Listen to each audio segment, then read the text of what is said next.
How are you doing? I'm Sean. When I heard my friends or other people thinking that people can live off of YouTube for the rest of their lives, like just doing YouTube videos, they're really wrong. Because when it comes to monetizations, you have a lot of restrictions and problems you have to avoid on YouTube. People are too sensitive nowadays, and the media just twists a lot of things to their own way. Monetizing your videos on YouTube or just earning money in general on this platform has been a problem since 2013. And I just can't express how angry and frustrated I am. I'm not the only one, and a lot of creators like me are suffering from this problem.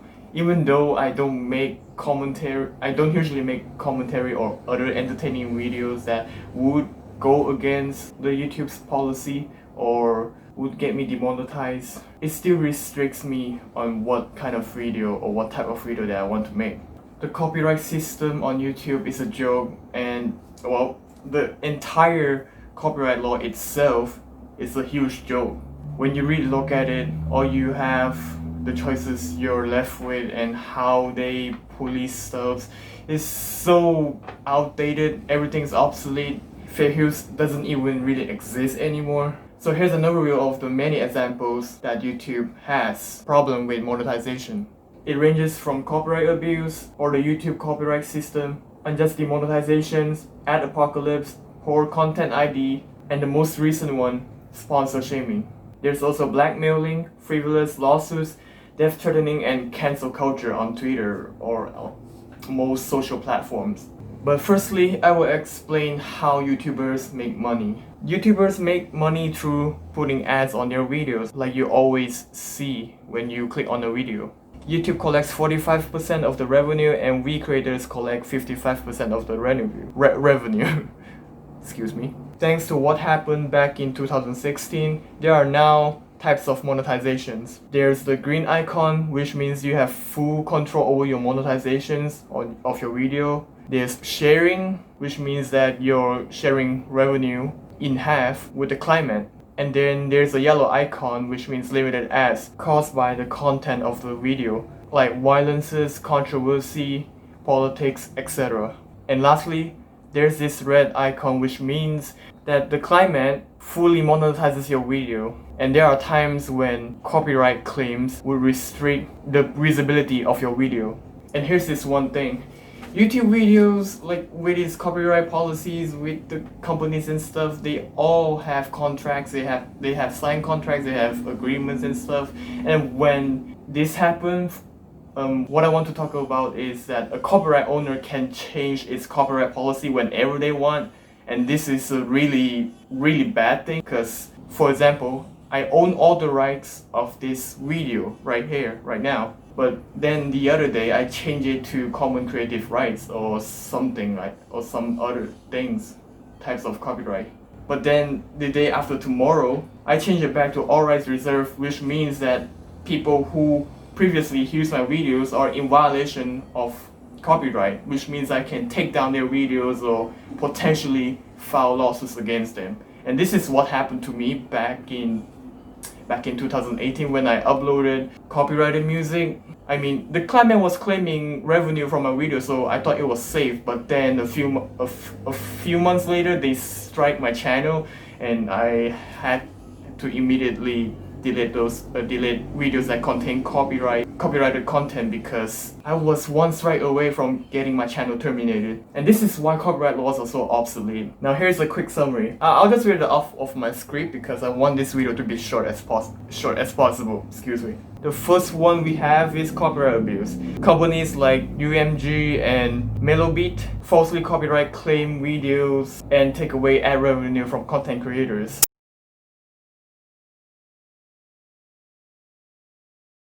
And there are also copyright trolls in which they would try to take down a video or claim a video because of someone saying something that they didn't like. There was one time when a copyright troll claimed more than 1,000 videos on YouTube, and YouTube decided to sue that person, which is really surprising to all of us content creators. And then there's biggest silencing YouTube content creators. Like for example, Alinity. She tried to take down PewDiePie's video for just criticizing her. And when your video gets copyright claim or copyright strike, you can counter notification them. And this is the problem with YouTube's copyright system. In order to submit a counter notification, we have to enter our personal information like our addresses, our names, and also our IDs, I think. And all of this is redundant because the claimant decides whether if it's fair use or not, or whether if they made a mistake or not. And this is how easily the copyright system can be abused on YouTube. And the worst part out of this is that people can easily get doxxed, like what happened,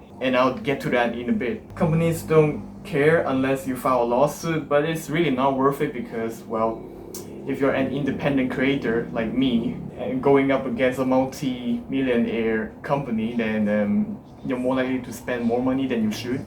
I remember like a few years ago there was a YouTuber who sued and she actually won the lawsuit. I thought that lawsuit would actually change YouTube, like make at least leaving a mark that fair use does exist on YouTube, which it's almost non-existent. And then there's big YouTubers, Tech Lead and Matt Tran, who blackmailed Trend Black. If you're interested in that video, I'll leave a link down in the description where some ordinary gamers talk about it. Secondly, there's unjust demonetizations, criticism, jokes, different opinions and facts, and also politics. If you were to talk about any of that on this video, you have a pretty high chance of your video getting demonetized and possibly get taken down.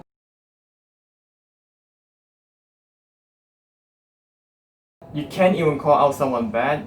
There are YouTubers who violated policies like Suzy Lu. She makes anime episode reaction videos and it's not really fair use because she doesn't critique or review the episode enough to make the videos be under fair use. And then there's Jay Station who faked her girlfriend's death. There's Morgs and Anus Batur copying other YouTubers' content, like replicating it manually, which is really funny and quite an incredible feat if you may ask.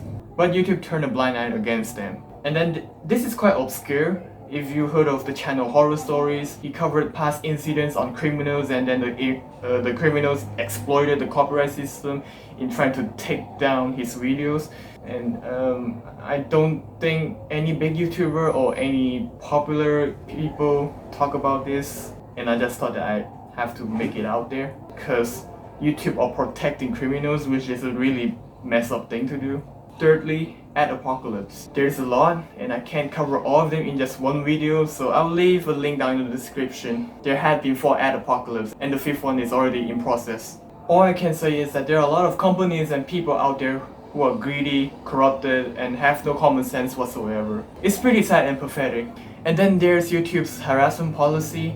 It's so vague that if we did something and we don't know about it and then we get punished afterwards, and then YouTube doesn't even explain why to us on Twitter. Fourthly, which is the latest one, sponsor shaming. In a nutshell, a YouTuber made fun of Pokimane, if you heard of her. She's a Twitch streamer. Basically, a YouTuber made fun of her themes, but then Pokimane, in behalf of her audience, got mad and attacked that YouTuber's sponsor, targeting an individuals for their money during a pandemic. Even though she's rich, it's such a terrible thing to do. And the way she reacted to that video, like she's trying to sound all sexually angry and stuff. I don't know what she's getting at, but boy, I want to punch her in the face. And yeah, this video will get taken down for what I just said. It's honestly contemptuous. Last but not least, the poor content ID system. One word is enough to get you demonetized. Like, I'll put a country flag right here, and I can't even say the name of the country because I run the risk of getting my video demonetized. A country's name, isn't that racial profiling, YouTube? And then you have Mr. Beast who said a word that's related to a music's lyrics, and then the video got claimed. The entire ad revenue just went to the claimant. Just imagine the amount of money the claimant had made from just one of Mr. Beast's video. It's insane. And that's my quick summary, which took quite a while. Moving on to the next part, I'll talk about copyright claiming on YouTube, which absolutely makes no sense. For example, if only 3% of copyrighted material is used in a video, the entire video gets claimed. Even though it's under fair use, like I said, the companies don't give a shit. If you even bother trying to dispute it, you just receive a strike. There's also music covering, especially in vlogs, but you share all revenue with the company or the client 50-50, which is a good thing. But when it comes to vlogging, like even if the music was unintentional, or like maybe a music vlog, like a band vlog where they perform music and the YouTuber wants to include that part of the video, it still doesn't make sense that the YouTuber and the client should be sharing 50-50. It should be like, I want to do the math, but it will just prolong this video. Oh yeah, one more thing. I forgot to mention about why YouTube wants to demonetize video in the first place. It's because there are propaganda and terrorists making money off of YouTube, and YouTube wanted to prevent that, which is a good thing, but they execute it horrendously. And they're also hypocrites because they censor a lot of things which are just facts and logics, stuff like that. And then you have these sensitive fucks. And they lie about the yellow icon, limited ads. Many YouTubers have analytical proof that our videos don't just get demonetized, they also get censored when we get demonetized. But YouTube denies it, even though we have proof. My theory is that there are still ads on limited ad videos, but YouTube claims 99% of the ad revenue because we content creators almost make no money from demonetized videos. Your video can get 1 million views, but you just make less than $1, which makes no sense. And let's talk about fair use. It's essentially not existent on YouTube, like how I blabbered earlier in the video. If you don't know what it means, just look it up. Educational videos, reviews, actual parodies and transformative works get claimed anyways. Fair use in music is completely dead on YouTube, and that's the biggest problem with the music community. Even if it's remixed or arranged really differently, and even inspirational compositions are at risk of getting copyright claim or strike on YouTube. Here's my video, for example. It's a critique / documentary / review type of video. As you can see, my video is claimed for its visuals. There are a lot of ways to avoid that, but the sole purpose of me playing that clip in my video is just so that the viewers or the audience can understand what I'm criticizing or what I'm reviewing. I remember that there's a YouTuber who reviews music without actually playing any clip on his video, and I mean I can think of many ways, like timestamps for example, but it would get tedious and usually people wouldn't even bother watching that because it's just too excessive. But don't worry, there are ways to overcome copyright, and for that I recommend you the channel M Lemon. He made a series called YouTube Copyright Metagame. It's a fantastic documentary on the current climate of YouTube, and I highly recommend you to watch that if you're interested in copyright.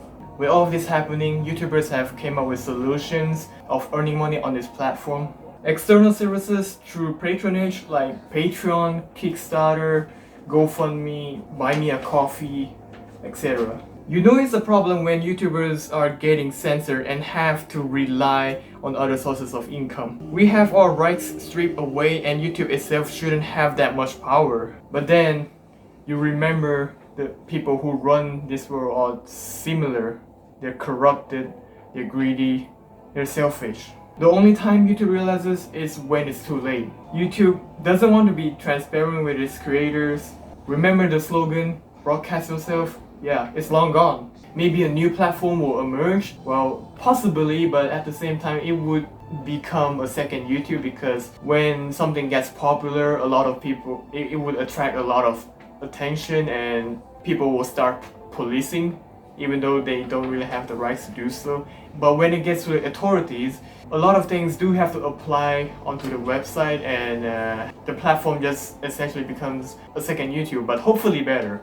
Hopefully better. YouTube mods are just never enough. Like, I understand that it's impossible to police YouTube when there's almost 4,000 videos uploaded every second, I think. But you're forgetting that it is possible to achieve something like this. Just look at China. This is the one thing that I praise China for, is for its really efficient moderation. But no, YouTube just wants money, and like you're making your platform worse, you're shooting yourself in the leg. This is just not how you solve a problem. Like, out of all platforms, you have television, broadcasting, violent stuff, yet they still make money out of it because they know how to monetize their content. YouTube is blatantly censoring people, and they harbor bigotry towards specific communities, like the commentary community, for example.